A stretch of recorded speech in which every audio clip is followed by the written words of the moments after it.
Hello everyone, मेरा नाम है हार्दिक पालरेचा और आज के इस लेक्चर में हम इनवर्स ट्रिग्नोमेट्री की फर्स्ट एक्सरसाइज स्टार्ट करेंगे। इसके पहले के लेक्चर में हम लोगों ने इनवर्स ट्रिग्नोमेट्रिक फंक्शन की डोमेन और रेंज के बारे में डिस्कशन किया था और हमने ये भी सीखा था कि किसी भी इनवर्स ट्रिग्नोमेट्रिक प्रॉपर्टी की क्या कंडीशंस होती है और उन प्रॉपर्टीज को प्रूव कैसे करते हैं। तो यदि आपने इसके पहले के लेक्चर्स नहीं देखे हैं तो मैं आपसे पहले यही चीज बोलूंगा कि पहले आप सारी अपनी बेसिक चीजें क्लियर करें, उसके बाद में ही आपको आज का जो टॉपिक है वो समझ में आएगा। और यदि आपको आइडेंटिटीज याद नहीं है तो आप पहले आइडेंटिटीज को अच्छे से याद करें, तभी आप आगे के क्वेश्चंस कर पाओगे। तो स्टार्ट करते हैं इनवर्स ट्रिग्नोमेट्री की फर्स्ट एक्सरसाइज 2.1 से। सबसे पहले मैं आप लोगों को एनसीईआरटी में जो फर्स्ट एक्सरसाइज के जितने भी एग्जांपल्स दिए हुए हैं वो करवाऊंगा, उसके बाद में हम एक्सरसाइज स्टार्ट करेंगे। तो पहला जो एग्जांपल है वो है पेज नंबर 41 पे। आपको क्वेश्चन में दिया है find the principal value of sine inverse 1/√2। आपको साइन इनवर्स 1/√2 की प्रिंसिपल वैल्यू फाइंड करनी है। तो हमने सीखा था कि साइन इनवर्स की जो रेंज होती है वो क्या होती है, -π/2 से π/2। इसका मतलब क्या है कि साइन इनवर्स 1/√2 की जो भी वैल्यू आएगी वो -π/2 से π/2 के बीच में आनी चाहिए। तो यहां पर मैंने एक काम किया, कैसे हम इसको सॉल्व करेंगे। साइन इनवर्स 1/√2 को मैंने मान लिया y। क्या मैं साइन इनवर्स को इधर से उधर भेज सकता हूं? तो आप भेज सकते हैं। 1/√2 इक्वल टू साइन y हो गया। अब हमें देखना है कि 1/√2 ये 1/√2 साइन थीटा की वैल्यू कब हो सकती है। यहां पर हम 1/√2 को साइन की टर्म्स में क्या लिख सकते हैं, और हमें एक ऐसे एंगल की टर्म्स में लिखना है जो एंगल इस रेंज में आता हो। तो क्या हम ऐसा लिख सकते हैं साइन π/4, क्योंकि साइन π/4 की वैल्यू होती है 1/√2 और वो साइन इनवर्स की रेंज में भी आ रहा है।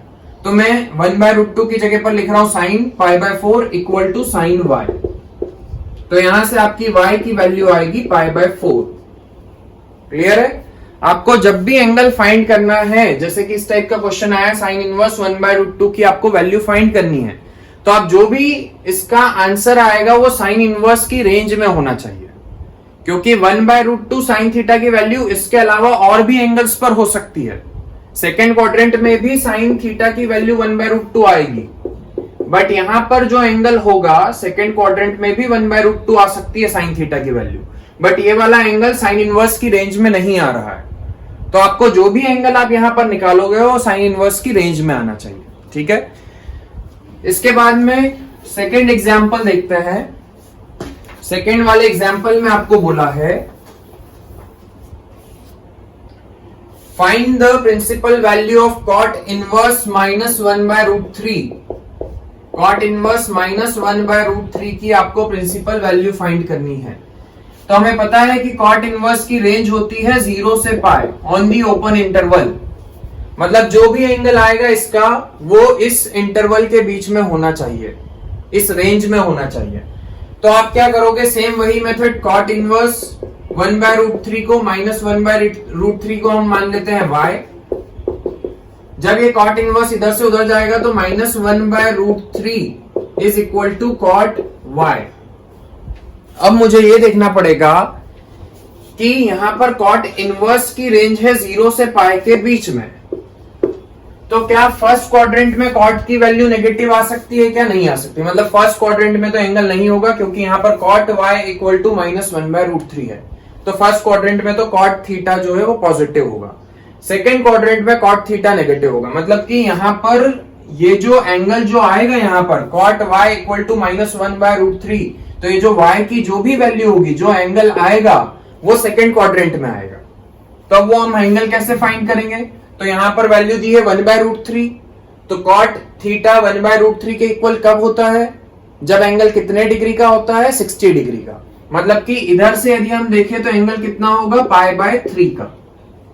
बट एंगल का कैलकुलेशन हमेशा कहां से होता है, positive direction of x axis से। तो ये वाला एंगल कितना होगा, पाई माइनस पाई बाय 3। तो मैं यहां पर लिख सकता हूं cot pi minus pi by 3 equal to cot y. समझ में आ गया? हमें यह समझ में आ गया कि -1/√3 है, मतलब एंगल सेकेंड क्वाड्रेंट में होगा, क्योंकि कॉट इनवर्स की जो रेंज होती है वो 0 से पाई के बीच में होती है। तो हमें देखना है कि -1/√3 कहां पर आएगा, तो सेकेंड क्वाड्रेंट में आएगा। अब सेकेंड क्वाड्रेंट में वैल्यू दी है 1/√3, तो 1/√3 कितने डिग्री पर होती है? 60 डिग्री पर, मतलब कि π/3 इधर से, बट एंगल का कैलकुलेशन हमेशा वहां से होता है। तो ये वाला एंगल कितना होगा? टोटल पाई में से आपने इतना इतना माइनस कर दिया, पाई माइनस π/3। यदि आप चाहो तो इसकी वापस से वैल्यू निकाल करके देख सकते हो, वापस से वो -1/√3 ही आएगी। देखो मैं आपको निकाल के बताता हूं, कॉट पाई माइनस π/3, क्या मैं इसको ऐसा लिख सकता हूं? कॉट 90 इंटू 2, पाई को लिख रहा हूं मैं 90 इंटू 2 माइनस 60। क्लियर है? 90 इंटू 2, 90 इंटू 1, 90 इंटू 2 माइनस 60, मतलब कि सेकेंड क्वाड्रेंट में एंगल है। सेकेंड क्वाड्रेंट में कॉट क्या होता है? नेगेटिव होता है, तो सबसे पहले बाहर आ गया माइनस का साइन। फिर यहां पर 90 के साथ में जो नंबर है वो इवन नंबर है, तो इवन होगा तो कॉट का कॉट ही रहेगा। और फिर आ गया 60, कॉट 60 की वैल्यू कितनी होती है? 1/√3, तो इसको हम लिख सकते हैं -1/√3, मतलब आंसर आ रहा है -1/√3। तो इसीलिए यहां पर मैंने -1/√3 की जगह पर लिख दिया कॉट पाई माइनस π/3। तो ये इधर भी कॉट y है, इधर भी कॉट है, तो y की वैल्यू कितनी हो जाएगी? y equal to pi minus π/3, तो y की वैल्यू आएगी 2π/3। ठीक है? तो इस तरीके से हम इस क्वेश्चन को सॉल्व करेंगे।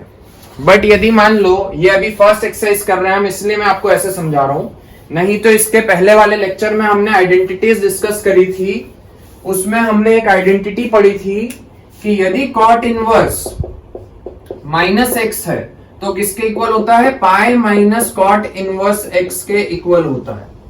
मैं चाहूं तो सीधे सीधे ये वाली आइडेंटिटी भी यहां पर अप्लाई कर सकता हूं, क्योंकि आपको क्या दिया हुआ है? कॉट इनवर्स -1/√3, तो कॉट इनवर्स -1/√3 की वैल्यू किसके इक्वल आएगी? पाई माइनस कॉट इनवर्स 1/√3 के इक्वल आएगी। तो कॉट इनवर्स 1/√3 कितना होता है? π/3, तो यहां से आपकी वैल्यू आ रही है 2π/3। तो सीधे आप फॉर्मूला अप्लाई करके भी आप वैल्यू फाइंड कर सकते हो, बट यह हम अगली एक्सरसाइज में करेंगे। पहले आपको बेसिक मेथड से समझना है कि इसकी वैल्यू 2π/3 कैसे आ रही है। ठीक है? अब हम एक्सरसाइज स्टार्ट करेंगे। एक्सरसाइज का हर एक क्वेश्चन मैं आपको सॉल्व करके नहीं बताऊंगा, कुछ कुछ क्वेश्चंस मैं सॉल्व करूंगा और बाकी के जो क्वेश्चंस मैं छोड़ रहा हूं वो आप लोगों को खुद से करना है। और यदि उसके बाद में आपको कोई डाउट है तो आप मुझसे कमेंट करके पूछ सकते हो। जैसे कि मैं सबसे पहले पहला क्वेश्चन करते हैं। यहां पर आपको दिया हुआ है साइन इनवर्स -1/2, इसकी वैल्यू आपको फाइंड करनी है। तो देखो यहां पर आपने देखा कि साइन इनवर्स की जो रेंज होती है वो होती है -π/2 से +π/2 तक, मतलब इसका जो भी एंगल आएगा वो कौन सी रेंज में आना चाहिए? -π/2 से π/2 के बीच में आना चाहिए। मैंने एक काम किया, साइन इनवर्स -1/2 को लिख दिया y। यदि मैं साइन इनवर्स को उधर भेजता हूं तो -1/2 is equal to sine y। अब आपको सोचना है कि साइन थीटा की वैल्यू -1/2 कब होगी? इस रेंज में कहीं पर होगी क्या? तो हाँ होगी। यदि एंगल इधर है, ठीक है, तो कितने डिग्री पर? 30 डिग्री पर, 30 मतलब π/6 पर ये एंगल हम ऐसे क्लॉकवाइज मेजर कर रहे हैं तो इसको नेगेटिव लेंगे। जब भी हम एंगल को ऐसे मेजर करते हैं क्लॉकवाइज तो माइनस में बोलते हैं उसको, और जब हम एंटी क्लॉकवाइज मेजर करते हैं तो उसको पॉजिटिव बोलते हैं। तो ये एंगल क्या हो जाएगा? -π/6। तो मैं यहां पर -1/2 की जगह पर लिख सकता हूं साइन -π/6। इसकी यदि मैं वैल्यू निकालूंगा तो -1/2 आएगी। कैसे? साइन माइनस थीटा है तो माइनस का साइन बाहर आ गया, माइनस साइन π/6 हो जाएगा। साइन π/6 की वैल्यू होती है 1/2, तो आपका इसकी जो वैल्यू आएगी वो -1/2 ही आएगी। इक्वल टू में साइन y, तो यहां से y की वैल्यू आ रही है -π/6। सिंपल है। ठीक है, इसके बाद में अगला क्वेश्चन देखते हैं। कॉस इनवर्स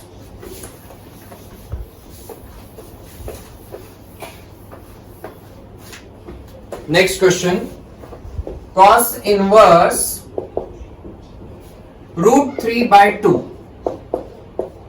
सबसे पहले तो आपको यह देखना है कि कॉस इनवर्स की रेंज क्या होती है। कॉस इनवर्स की रेंज होती है 0 से पाई, मतलब या तो फर्स्ट क्वाड्रेंट या फिर सेकंड क्वाड्रेंट। यहां पर आपको दिया हुआ है कॉस इनवर्स √3/2, तो कॉस इनवर्स √3/2 को मैंने मान लिया y। मुझे y की वैल्यू फाइंड करनी है और y की जो भी वैल्यू आएगी वो उस रेंज में आनी चाहिए। ठीक है, √3/2 इज इक्वल टू कितना हो गया, कॉस y। अब आपको सोचना है कि कॉस थीटा की वैल्यू √3/2 कब होगी, एंगल कितना होना चाहिए। तो कॉस π/6 cos 30 जो है वो √3/2 होता है, मतलब √3/2 की जगह पर मैं लिख सकता हूं cos π/6, और ये जो एंगल आ रहा है यहाँ पर π/6 वो cos इनवर्स की रेंज में भी आ रहा है, तो कोई प्रॉब्लम नहीं, इक्वल टू cos y। तो यहां से आपकी y की वैल्यू आ गई π/6। समझ में आ गया। इसके बाद में हम फोर्थ क्वेश्चन करते हैं।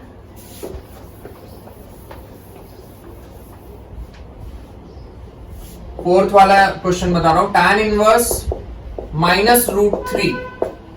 तो tan इनवर्स की जो रेंज होती है वो क्या होती है, -π/2 से +π/2। मतलब कि इसकी जो भी वैल्यू आएगी वो उस रेंज में आनी चाहिए। इसको मैंने मान लिया y, -√3 equal to tan y हो गया। अब आपको सोचना है कि tan थीटा की वैल्यू -√3 आ रही है, मतलब एंगल कहां पर होगा। तो पहले क्वाड्रेंट में तो एंगल हमेशा, मतलब पहले क्वाड्रेंट में तो सारे ट्रिग्नोमेट्रिक फंक्शन पॉजिटिव होते हैं, मतलब यहां पर तो tan थीटा की वैल्यू नेगेटिव नहीं आ सकती है।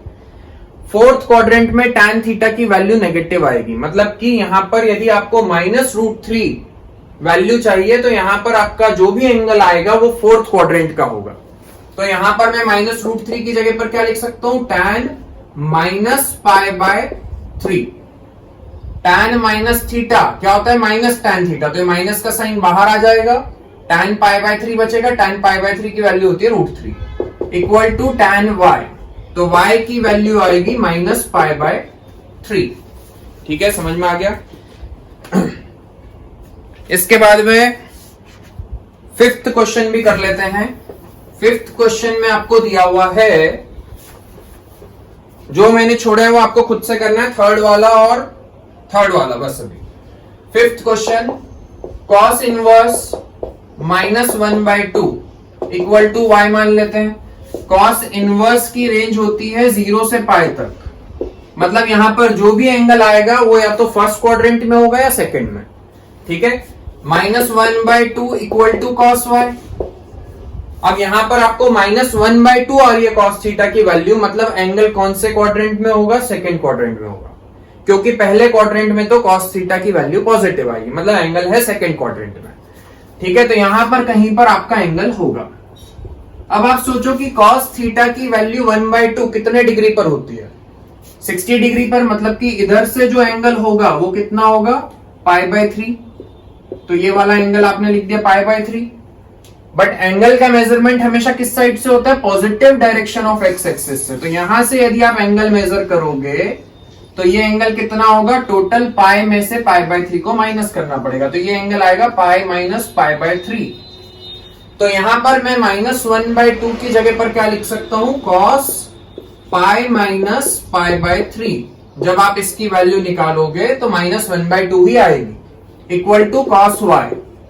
तो यहां से आपको y की वैल्यू कितनी मिल गई, 2π/3। ठीक है, अब इसके बाद में अगला क्वेश्चन,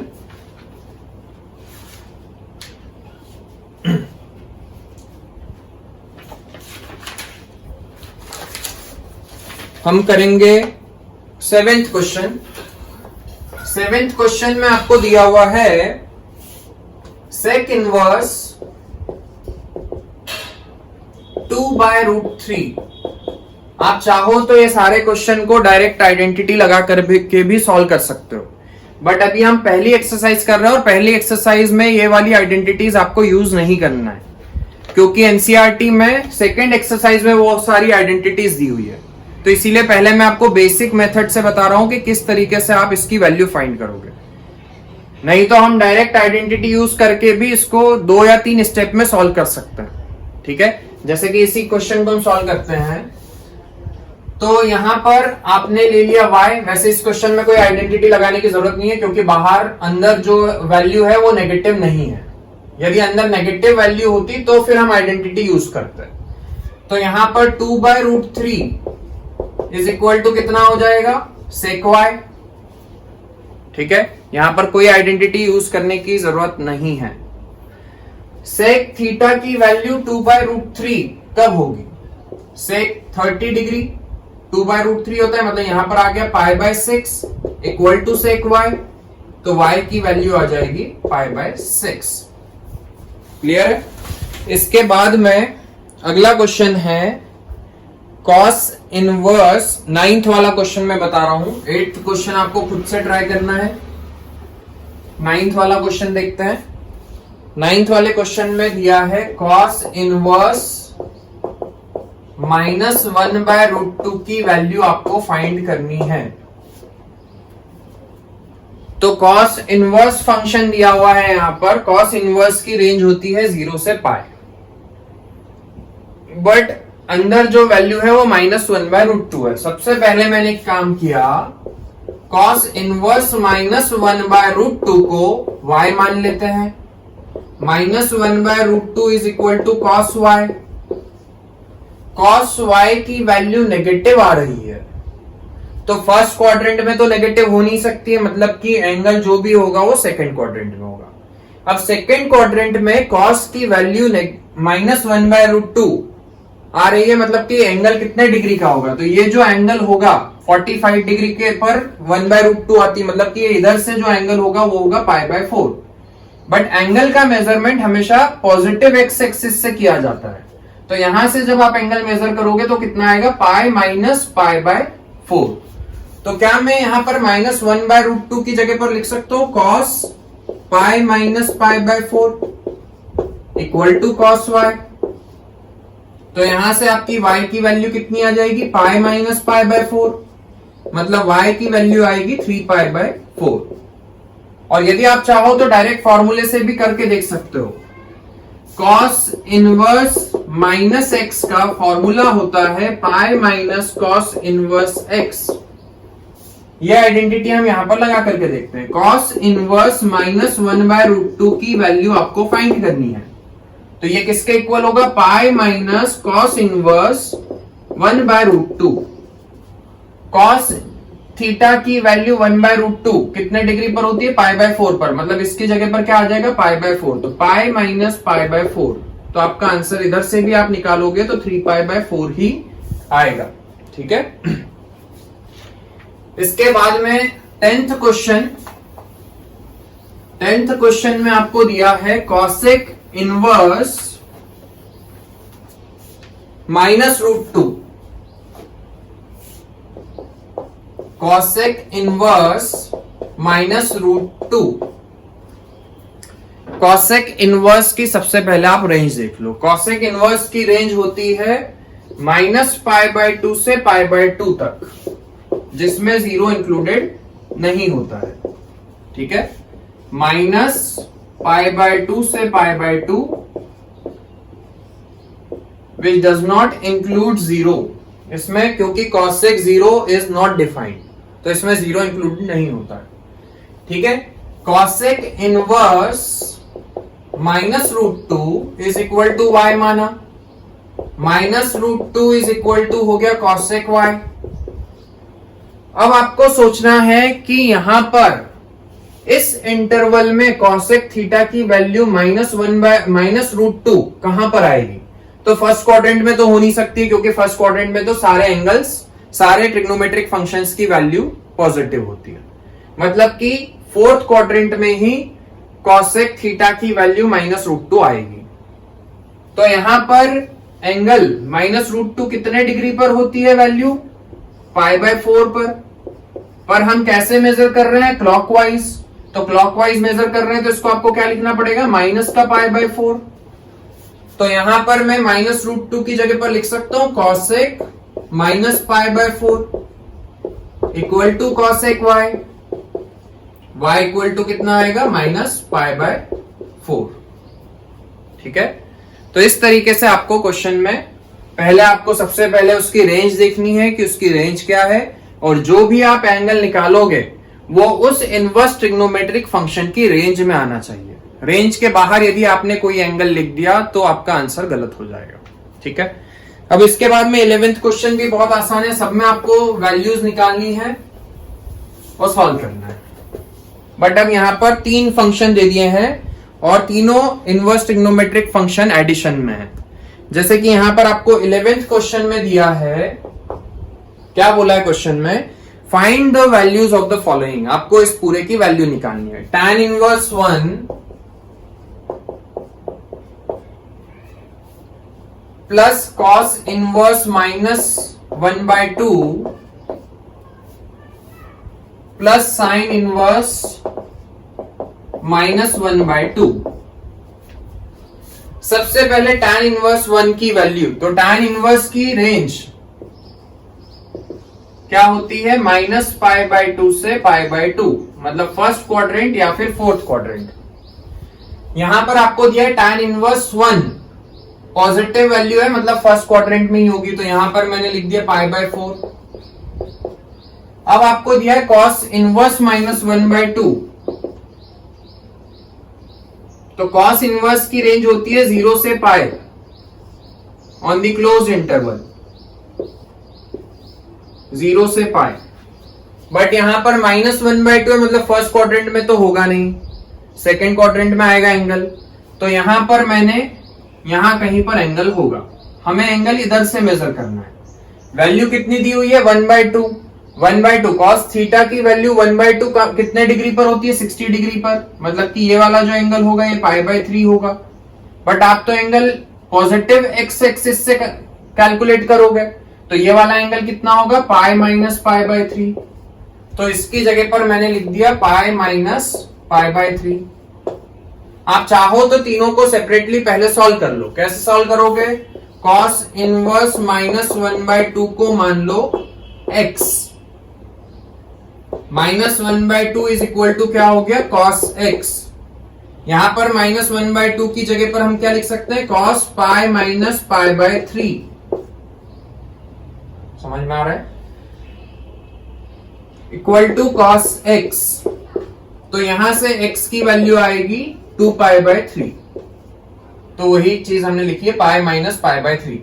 अब दूसरा है sine inverse -1/2 equal to y, तो -1/2 is equal to sine y। अब साइन इनवर्स की जो रेंज होती है वो क्या होती है? -π/2 से +π/2 on the closed interval. But sine theta की वैल्यू -1/2 है, इसका मतलब एंगल कौन से क्वाड्रेंट में होगा? फोर्थ क्वाड्रेंट में होगा। तो आपने एंगल यहां पर बना लिया। एंगल का मेजरमेंट हमेशा कहां से होता है? Positive direction of x axis से आपको मेजरमेंट करना है। तो ये वाला जो एंगल है ये कितना होगा? -π/6। ठीक है। तो यहां पर मैंने लिख दिया sine -π/6 is equal to sine y। तो यहां से आपकी y की वैल्यू हो गई -π/6। ये दोनों वैल्यूज निकालने के बाद में आप सारी वैल्यूज यहां पर पुट कर दो। तो tan इनवर्स 1 होता है π/4, cos इनवर्स -1/2 हो गया π-π/3, एंड साइन इनवर्स -1/2 की वैल्यू आ रही है -π/6, तो यहां पर आ गया -π/6। यदि मैं यहां पर सारी वैल्यूज को सॉल्व करूं, एलसीएम ले लेते हैं, ये हटा रहा हूं। π-π/3 2π/3 हो गया, तो π/4 प्लस 2π/3 माइनस π/6। यहां पर आप एलसीएम ले लो, एलसीएम आएगा 12, 4 3 12 तो 3π, 3 4 12 तो 4 2 8π हो गया, माइनस 2π, 9π/12। 3 से काट देते हैं, 3 3 9, 3 4 12, तो आपका फाइनल आंसर आएगा 3π/4। 4। ठीक है, इसके बाद में अगला क्वेश्चन है। अगले क्वेश्चन में भी आपको इवेल्युएट करना है। Question number 12।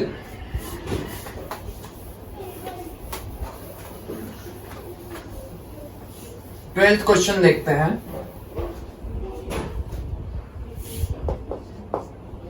ट्वेल्थ क्वेश्चन में आपको दिया हुआ है cos inverse 1/2 plus 2 sign inverse 1/2। इसकी वैल्यू आपको फाइंड करनी है। cos इनवर्स 1/2 की वैल्यू सबसे पहले निकाल लेते हैं। मैंने काम किया, cos इनवर्स 1/2 को x माना। अच्छा, cos इनवर्स की जो रेंज होती है वो कहां से कहां तक होती है? 0 से पाई। ठीक है, मतलब यहां पर एंगल या तो फर्स्ट क्वाड्रेंट में आएगा या फिर सेकंड क्वाड्रेंट में आएगा। cos inverse 1/2 equal to x है, तो 1/2 इक्वल टू क्या हो गया? cos x हो गया। cos थीटा की वैल्यू 1/2 आ रही है, मतलब एंगल फर्स्ट क्वाड्रेंट में होगा, क्योंकि सेकंड क्वाड्रेंट में तो cos की वैल्यू नेगेटिव होती है। तो यहां पर एंगल होगा cos थीटा की वैल्यू 1/2 कितने डिग्री पर होती है? π/3 पर। मतलब यहां पर मैं लिख सकता हूं cos π/3 is equal to cos x। तो x की वैल्यू आ गई π/3। उसी तरीके से हम साइन इनवर्स 1/2 की वैल्यू भी निकालेंगे। Sine inverse 1/2 equal to y मान लो। 1/2 is equal to sine y। Sine inverse की रेंज होती है -π/2 से +π/2 तक, बट साइन थीटा 1/2 के इक्वल है, मतलब कि एंगल फर्स्ट क्वाड्रेंट में होगा, क्योंकि फोर्थ क्वाड्रेंट में तो साइन थीटा की वैल्यू नेगेटिव आती है। मतलब यहां पर 1/2 की जगह पर मैं लिख सकता हूं sine π/6 is equal to sine y। y की वैल्यू आ गई π/6।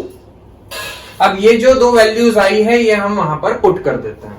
तो साइन इनवर्स 1/2 की वैल्यू है π/3, तो यहां पर आ गया π/3 प्लस 2 इंटू π/6, तो ये भी π/3 हो गया। π/3 प्लस π/3 आपका फाइनल आंसर आएगा 2π/3।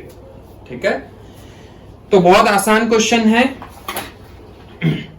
इसके बाद में अगला क्वेश्चन देखते हैं। अगला क्वेश्चन तो बहुत मतलब ओरली हो जाएगा। यहां पर उसने पूछा है if sine inverse x equal to y। यदि sine inverse x equal to y है तो y की वैल्यू कहां से कहां तक होगी? तो साइन इनवर्स की रेंज क्या होती है? -π/2 से +π/2 तक ऑन दी क्लोज्ड इंटरवल। मतलब -π/2 भी इंक्लूडेड होगा और π/2 भी इंक्लूडेड होगा। इसका क्या मतलब है? y is greater than equal to -π/2 and less than equal to π/2। ठीक है, तो इसका आंसर होगा बी। इसके बाद में लास्ट क्वेश्चन करते हैं, क्वेश्चन नंबर 14। देखो 14th क्वेश्चन में आपको क्या पूछा है? आपको फाइंड करना है tan inverse √3 minus sec inverse -2 की वैल्यू, कि इसकी वैल्यू क्या आएगी। तो सबसे पहले मैं tan इनवर्स √3 की वैल्यू निकाल लेता हूं। tan inverse √3 equal to x मान लेते हैं। आपको x की वैल्यू फाइंड करनी है। √3 इक्वल टू क्या हो जाएगा? tan x हो जाएगा। अब tan इनवर्स की रेंज क्या होती है? -π/2 से +π/2 तक। पर यहां पर आपका angle tan theta equal to √3 दिया हुआ है, मतलब कि एंगल फर्स्ट क्वाड्रेंट में होगा। tan थीटा की वैल्यू √3 कितने डिग्री पर होती है? π/3 पर। तो यहां पर मैंने लिख दिया tan π/3 is equal to tan x। तो x की वैल्यू आ जाएगी π/3। उसी तरीके से हम sec इनवर्स -2 की वैल्यू फाइंड कर लेते हैं। sec इनवर्स -2 का आपने y मान लिया, -2 इक्वल टू sec y हो जाएगा। अब sec इनवर्स की जो रेंज है वो कहां से कहां तक होती है? 0 से पाई तक। जिसमें π/2 इंक्लूडेड नहीं होता है। ठीक है, सेक थीटा की वैल्यू नेगेटिव आ रही है, बट पहले क्वाड्रेंट में तो सारे ट्रिग्नोमेट्रिक फंक्शन पॉजिटिव होते हैं, मतलब पहले क्वाड्रेंट में एंगल नहीं होगा। सेकेंड क्वाड्रेंट में सेक थीटा जो है वो नेगेटिव होता है, मतलब एंगल यहां पर होगा। अब सेक थीटा की वैल्यू 2 कितने डिग्री पर होती है? 60 डिग्री पर, तो यहां पर हमने लिख दिया π/3 आ जाएगा, ये 60 डिग्री। बट एंगल का मेजरमेंट हमेशा कहां से होता है? Positive direction of x axis से। तो ये वाला जो पूरा एंगल है ये क्या होगा? Pi minus π/3। तो यहां पर -2 की जगह पर मैं क्या लिख सकता हूं? Sec pi minus π/3 is equal to sec y। तो y equal to pi minus π/3, तो y की वैल्यू आएगी 2π/3। ठीक है, तो आपके पास में x की भी वैल्यू आ गई है, y की भी आ गई, मतलब tan इनवर्स √3 की वैल्यू कितनी हो गई? π/3, एंड सेक इनवर्स -2 की वैल्यू कितनी हो गई? 2π/3। ये दोनों वैल्यूज हम उस इक्वेशन में पुट कर देते हैं। इक्वेशन नहीं है वो, सॉरी, आपको जो इवेल्युएट करना है वहां पर tan इनवर्स √3 की वैल्यू पुट कर दो और सेक इनवर्स -2 की वैल्यू पुट कर दो। तो tan इनवर्स √3 की वैल्यू है π/3 माइनस सेक इनवर्स -2 की वैल्यू है 2π/3, तो -2π/3। जब आप यहां पर सब्ट्रैक्शन करोगे तो -π/3 आपका फाइनल आंसर आएगा। इसका मतलब कि 14th का आंसर है B. B is the correct answer. ठीक है, तो इस मेथड से आप किसी भी इनवर्स ट्रिग्नोमेट्रिक फंक्शन की वैल्यू फाइंड कर सकते हो। बस आपको हर ट्रिग्नोमेट्रिक फंक्शन की रेंज याद होनी चाहिए। यदि आपको डोमेन और रेंज के बारे में क्लैरिटी नहीं है तो आपको क्वेश्चन करने में बहुत ज्यादा डिफिकल्टी होगी। इसीलिए मैं आपको बार बार बोल रहा हूं कि आप पहले बेसिक चीजें आप समझे इनवर्स ट्रिग्नोमेट्री में, कि हर इनवर्स ट्रिग्नोमेट्रिक फंक्शन की रेंज क्या होती है और किस तरीके से हम प्रॉपर्टी को अप्लाई करते हैं। प्रॉपर्टीज की भी कुछ कंडीशन होती है, तो उन कंडीशंस के बारे में भी आप पढ़ें। तो उसके लिए आप पहले के लेक्चर को अच्छे से समझें, तभी आपको ये आगे की चीजें समझ में आएगी। तो आज के लिए इतना ही। इसके अगले लेक्चर में हम अगली एक्सरसाइज स्टार्ट करेंगे और एनसीईआरटी से इस चैप्टर को पूरा करने के बाद में मैं आप लोगों को कुछ इंपॉर्टेंट क्वेश्चंस करवाऊंगा जो बोर्ड में आ चुके हैं या फिर बोर्ड में आ सकते हैं, उस टाइप के क्वेश्चंस हम करेंगे। तो तब तक आप ये जितना भी मैंने पढ़ा है उसको अच्छे से रिवाइज करो, उसकी प्रैक्टिस करो। उसके बाद में मिलते हैं अगले लेक्चर में जिसमें हम अगली एक्सरसाइज करेंगे। तब तक के लिए all the best, thank you.